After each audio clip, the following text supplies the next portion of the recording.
Bonjour les premières 6. J'ai pas complètement récupéré ma voix, donc j'espère que ça va tenir jusqu'à la fin. Aujourd'hui, je vous propose de faire la lecture linéaire de l'extrait 3 de Montaigne, donc l'extrait du livre 3, chapitre 6 des Coches, de 1588. Alors, comme d'habitude, vous faites votre intro autour de Montaigne, de l'humanisme, de la Renaissance, etc. Ce que vous pouvez dire plus particulièrement sur ce chapitre des coches, donc qui signifie au départ des voitures, c'est que on ne s'attend pas du tout à ce que finalement Montaigne nous parle du Nouveau Monde. Puisqu'il commence par le fait qu'il est malade dans beaucoup de moyens de transport. Il va regarder un petit peu quels sont les différents modes de transport et en particulier il va comparer les chars sur lesquels les rois, les princes défilent. Et puis il en vient comme ça, en parlant d'un char magnifique sur lequel défilait un roi indien, à parler de la découverte du Nouveau Monde. Donc, je vous lis le texte. En côtoyant la mer à la quête de leurs mines, quelques Espagnols prirent terre en une contrée fertile et plaisante, fort habitée, et firent à ce peuple leur remontrance accoutumée.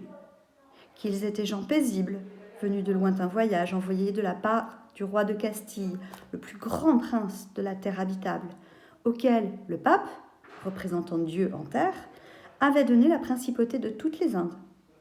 Que s'il voulait lui payer un tribut, il serait très bénignement traité.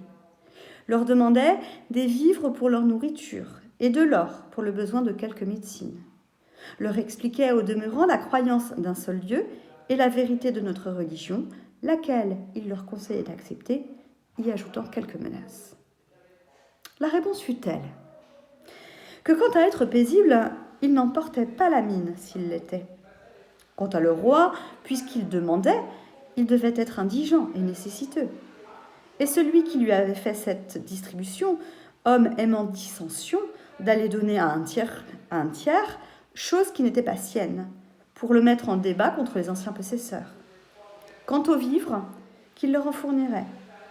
D'or, ils en avaient peu, et que c'était chose qu'ils mettaient en nulle estime, d'autant qu'elle était inutile au service de leur vie, alors que tous leurs soins les regardaient seulement à la passer heureusement et plaisamment.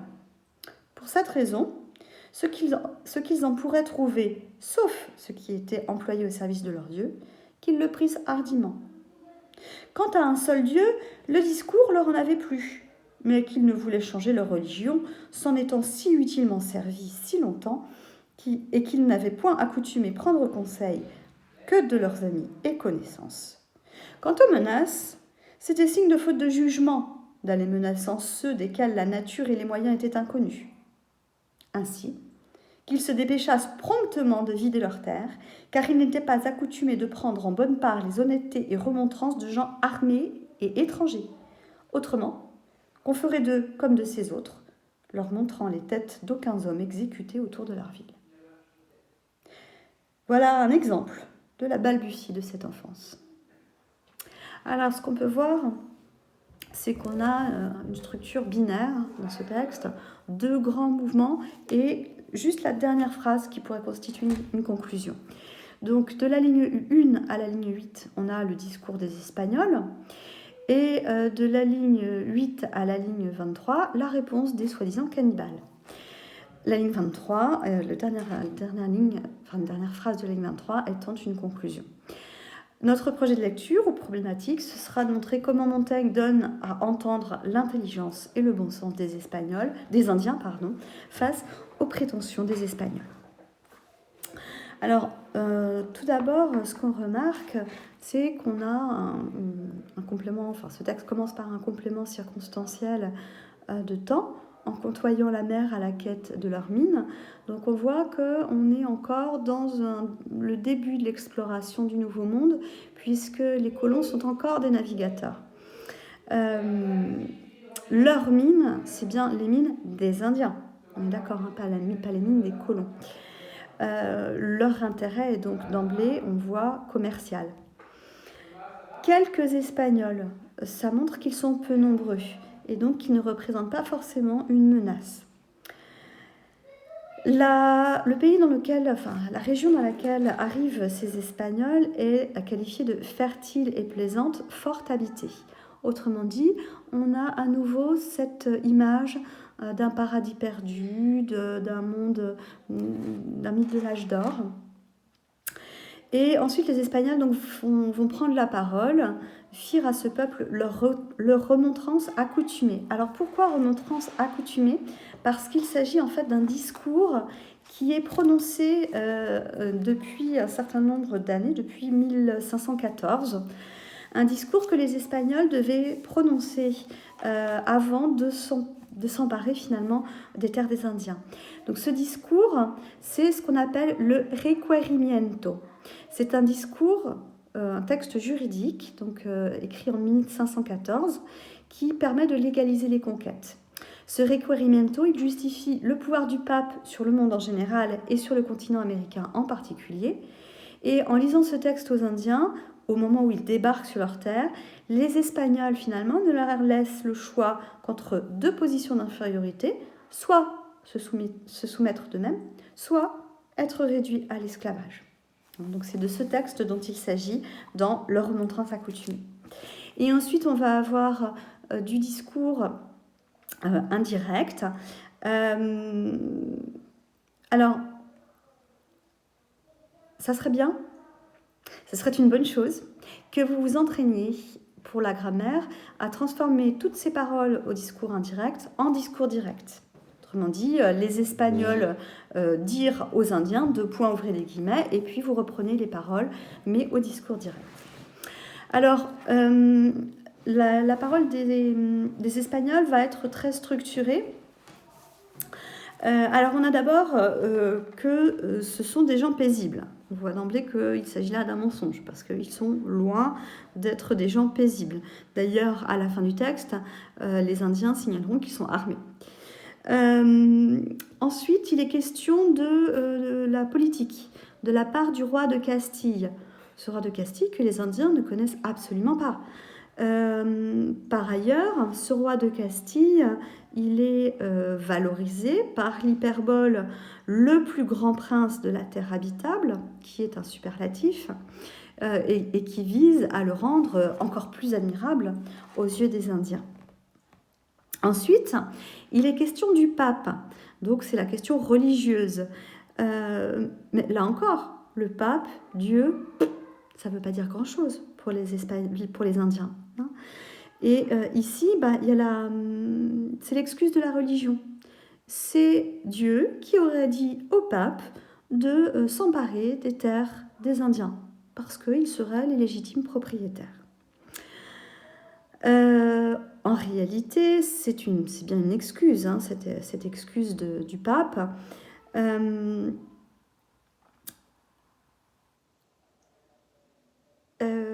Ensuite, on a, à partir de la ligne 5, le véritable motif, finalement, de la conquête des Indes, qui est le motif commercial.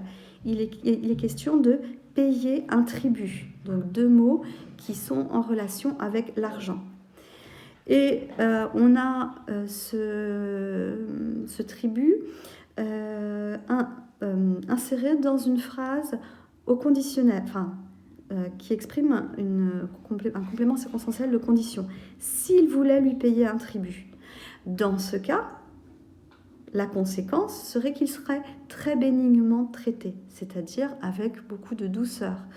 Là encore, il s'agit de mensonge puisque les Indiens ne sont pas du tout traités de manière bénigne, même s'ils acceptent de payer l'or. Et ça, Las Casas l'a montré maintes et maintes fois dans la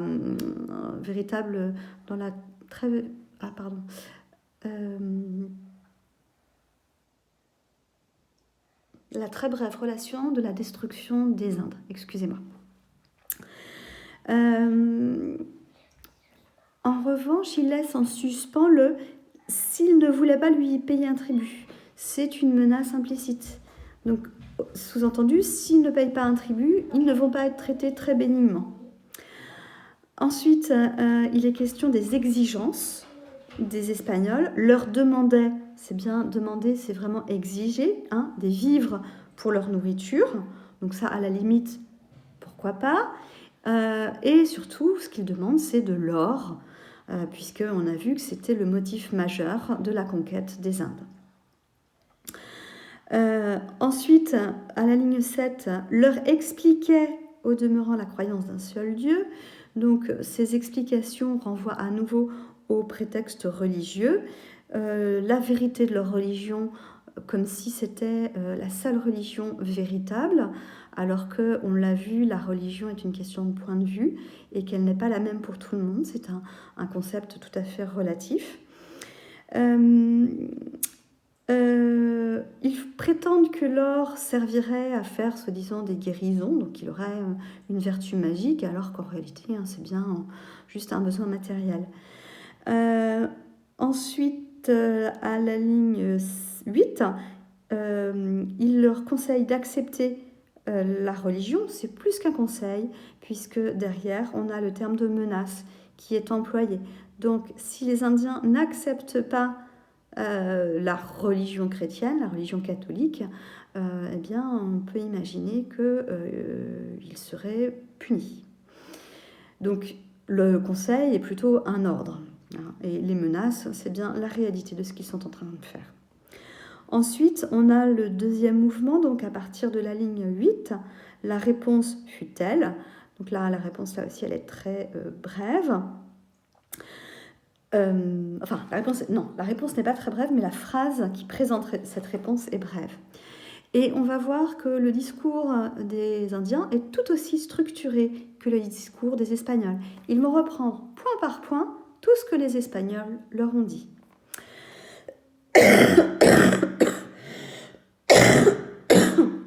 Excusez-moi. Alors, cette reprise point par point, en fait, elle est soulignée par l'anaphore de Canta, qui est répétée à la ligne 9, 2 fois, à la ligne 12, à la ligne 16, bref. Donc, qui reprend point par point les prétentions des Espagnols. Alors, on peut se demander qui fait cette réponse. La réponse fut-elle? C'est sans doute la réponse du chef du village en question. Alors, premièrement, donc, ils vont répondre sur le fait que les Espagnols seraient des gens paisibles. Ce qu'ils remarquent, c'est qu'ils n'en portent pas la mine. Autrement dit, ils n'en ont pas l'apparence. Ils ont des doutes sur cette soi-disant douceur des Espagnols, hein, que l'on voit dans l'hypothèse « s'il l'était ». Donc, on a des doutes. Ensuite, quant à leur roi, donc la question de la politique, ils vont réduire la puissance de ce roi qui a été présenté précédemment comme le plus grand prince de la terre habitable.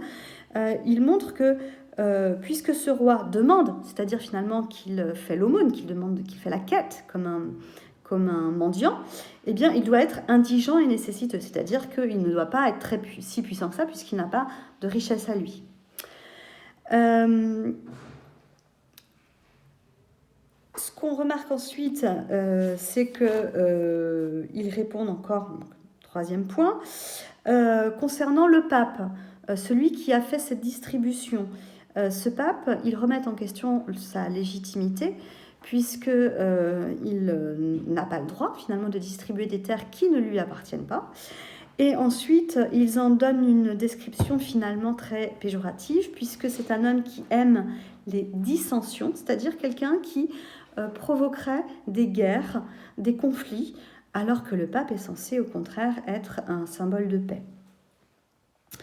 Ensuite, la question des vivres. On voit que c'est peut-être le seul point sur lequel les Indiens sont d'accord avec les Espagnols, hein, quant aux vivres qu'ils leur en fourniraient. Donc on voit une certaine bonne volonté de la part de ces Indiens qui sont prêts à aider les Espagnols pour leur subsistance immédiate. En ce qui concerne l'or, l'or c'est... Pourquoi pas, finalement? Ils ne refusent pas, directement l'or. Ils disent qu'ils en ont peu, déjà. Et puis surtout que c'est quelque chose qui leur est complètement sans importance. C'est dévalorisé. On voit qu'on a les mots comme peu, nulle estime, inutile. On est vraiment dans le mythe du bon sauvage, pour qui l'important c'est de profiter de la vie, et l'or, ça leur sert finalement à rien, hein, puisque ce sont des gens qui ont pour seul but de passer leur vie heureusement et plaisamment, deux adverbes que vous trouvez à la ligne 15. Pardon. Donc, ils ne refusent pas, hein, qu'ils le prissent hardiment, donc autrement dit qu'ils s'emparent de cet or sans avoir de crainte de représailles, mais ils y mettent une condition quand même, c'est qu'il y a une certaine partie de l'or qui est réservée au service de leur dieu à eux, et que cette partie de l'or ne doit pas être accaparée par les Espagnols. Ensuite, on a la question du Dieu unique, donc à partir de la ligne 16, un seul Dieu. On voit que, là aussi, pourquoi pas, c'est une concession, le discours leur en avait plus. Ceci dit, la conjonction de coordination « mais » qui suit à la ligne 17 montre bien leur refus, hein, et on a une phrase à la forme négative. « Ils ne voulaient changer leur religion ». Alors, pourquoi ils vont justifier ce refus? Parce que cette religion leur a toujours été utile, que leurs dieux leur ont toujours été bénéfiques. Et on a d'ailleurs deux hyperboles, si utilement servi et si longtemps, hein, avec l'adverbe d'intensité si, qui insiste sur cette hyperbole. Ensuite, la question des soi-disant conseils. Alors, les conseils, ils n'ont pas pour habitude de les prendre d'étrangers qui en plus sont armés, que ces conseils, et c'est du bon sens, d'habitude quand on demande conseil, c'est à quelqu'un que l'on apprécie, quelqu'un que l'on estime, quelqu'un que l'on connaît bien, donc des amis, ceux en qui on a confiance, et pas en des étrangers. En ce qui concerne les menaces qui apparaissent à la ligne 19, les Indiens insistent sur le fait que c'est un manque de bon sens, une faute de jugement. C'est les Espagnols qui sont privés de ce bon sens, de ce jugement, parce que c'est pas très intelligent de leur part d'aller menacer des gens dont ils ne connaissent, entre guillemets, puisque c'est ce que disent les Indiens, ni la nature, ni les moyens. Donc là aussi, c'est une menace implicite des Indiens. Ils sont sans doute beaucoup plus nombreux que les Espagnols qui ont débarqué, et donc ils représentent davantage une menace pour eux. À partir de la ligne 20, on a la conséquence de tout ce discours, introduite par l'adverbe ainsi. Et cette fois, on a vraiment des menaces qui vont être assez explicites. Ils doivent partir rapidement. On a se dépêchasse du subjonctif imparfait, qui est ici employé avec une valeur d'ordre. Ensuite, on a promptement, l'adverbe qui insiste là aussi sur la rapidité. On a l'expression de la cause, car, à la ligne 20, il n'était pas accoutumé de prendre en bonne part les honnêtetés et remontrances de gens armés et étrangers. Donc ce qu'il remarque, c'est que ces gens qui débarquent chez eux, qui ne connaissent pas et qui sont armés, ils ne sont sans doute pas de bons conseils pour eux. Les Indiens ne sont pas de naïfs pacifistes, ils savent se défendre. Et ce qui montre qu'ils savent se défendre, c'est la remarque qui est faite à la fin, c'est que s'ils ne partent pas, la menace, cette fois explicite, c'est qu'ils vont finir décapités, leur montrant les têtes de 15 hommes exécutés autour de leur ville. C'est une référence aussi au texte 2 que nous avons pu voir ensemble, où on avait vu que la tête des ennemis était fixée à la porte du vainqueur. Et ensuite, donc, ce qu'on pourrait appeler un troisième mouvement, mais enfin qui ne correspond pas vraiment à un mouvement dans la mesure où il s'agit plutôt d'une phrase brève et conclusive, une phrase assez ironique, puisque Montaigne parle de la balbutie, donc des balbutiements, des premiers mots, et de enfance. Ça répond à un préjugé qui considère que les Indiens ne seraient pas des êtres évolués, et on voit bien ici que c'est le contraire. Donc Montaigne est évidemment ironique lorsqu'il reprend ces critiques habituelles qui sont faites aux Indiens.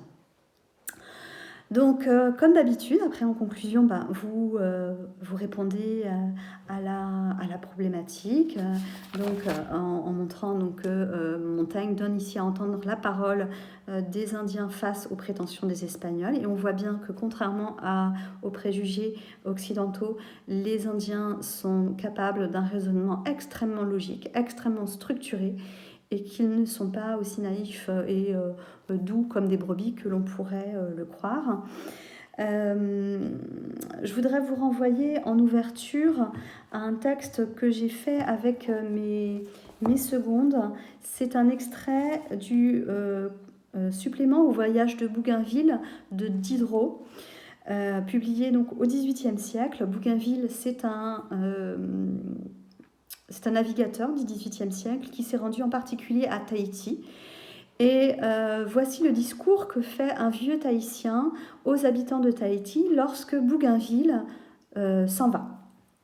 Donc je vous le lis, vous pourrez le retrouver facilement sur Internet si vous voulez l'imprimer pour le lire à votre tour et pouvoir y faire référence en ouverture à l'explication linéaire de ce texte. Au départ de Bougainville, lorsque les habitants accouraient en foule sur le rivage, s'attachaient à ses vêtements, serraient ses camarades entre leurs bras et pleuraient, ce vieillard s'avança d'un air sévère et dit « Pleurez, malheureux Tahitiens, pleurez, mais que ce soit de l'arrivée et non du départ de ces hommes ambitieux et méchants. Un jour vous les connaîtrez mieux. Un jour ils reviendront. Le morceau de bois que vous voyez attaché à la ceinture de celui-ci dans une main et le fer qui pend aux côtés de celui-là dans l'autre. Vous enchaînez, vous égorgez, ou vous assujettir à leurs extravagances et à leurs vices. Un jour, vous servirez sous eux aussi corrompus, aussi vils, aussi malheureux qu'eux. Mais je me console, je touche à la fin de ma carrière, et la calamité que je vous annonce, je ne la verrai point. Ô Tahitiens, mes amis, vous auriez un moyen d'échapper à un funeste avenir, mais j'aimerais mieux mourir que de vous en donner le conseil. Qu'ils s'éloignent et qu'ils vivent. Sous-entendu, le seul moyen qu'ils auraient finalement de continuer à vivre en paix, ce serait de tuer Bougainville et ses explorateurs. Puis, s'adressant à Bougainville, il ajouta « Et toi, chef des brigands qui t'obéissent, écarte promptement ton vaisseau de notre rive. Nous sommes innocents, nous sommes heureux, et tu ne peux que nuire à notre bonheur. Nous suivons le pur instinct de la nature, et tu as tenté d'effacer de nos âmes son caractère. Ici, tout est à tous, et tu nous as prêché je ne sais quelle distinction du tien et du mien. Nos filles et nos femmes nous sont communes. Tu as partagé ce privilège avec nous, et tu es venu allumer en elles des fureurs inconnues. Elles sont devenues folles dans tes bras. Tu es devenu féroce entre les leurs. Elles ont commencé à se haïr. Vous vous êtes égorgés pour elles, et elles nous sont revenues teintes de votre sang. Nous sommes libres, et voilà que tu as enfoui dans notre terre le titre de notre futur esclavage. Tu n'es ni un dieu ni un démon. Qui es-tu donc pour faire des esclaves? Orou, toi qui entends la langue de ces hommes-là, dis-nous à tous, comme tu me l'as dit à moi-même, ce qu'ils ont écrit sur cette lame de métal. Ce pays est à nous. Ce pays est à toi? Et pourquoi? Parce que tu y as mis le pied?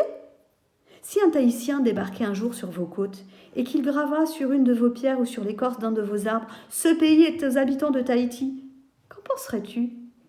Tu es le plus fort. Et qu'est-ce que cela fait? Lorsqu'on t'a enlevé une des méprisables bagatelles dont ton bâtiment est rempli, tu t'es récrié, tu t'es vengé. Et dans le même instant, tu as projeté au fond de ton cœur, le vol de toute une contrée. Tu n'es pas esclave. Tu souffrirais plutôt la mort que de l'être. Et tu veux nous asservir? Tu crois donc que le Tahitien ne sait pas défendre sa liberté et mourir? Celui dont tu veux t'emparer comme de la brute, le Tahitien, est ton frère. Vous êtes 2 enfants de la nature.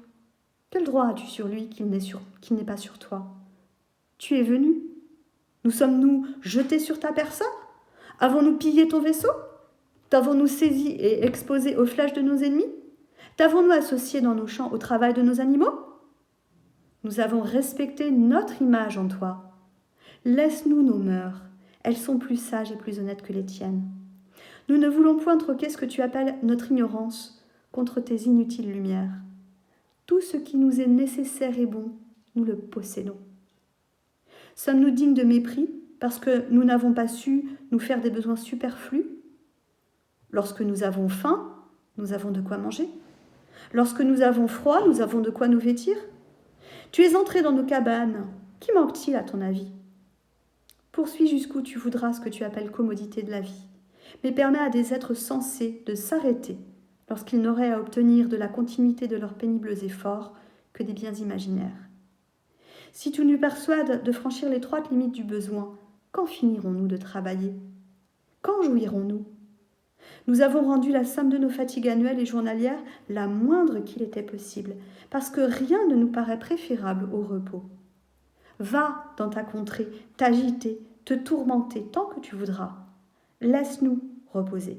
Ne nous entête ni de tes besoins factices, ni de tes vertus chimériques. Donc vous voyez là un autre exemple d'un discours d'un soi-disant sauvage qui fait preuve ici d'un bon sens absolument comparable à celui dont les Indiens font preuve dans le texte de Montaigne que nous avons vu aujourd'hui. Comme d'habitude, je vous envoie sur WhatsApp les photos de la lecture linéaire écrite, intégralement rédigée de ce texte.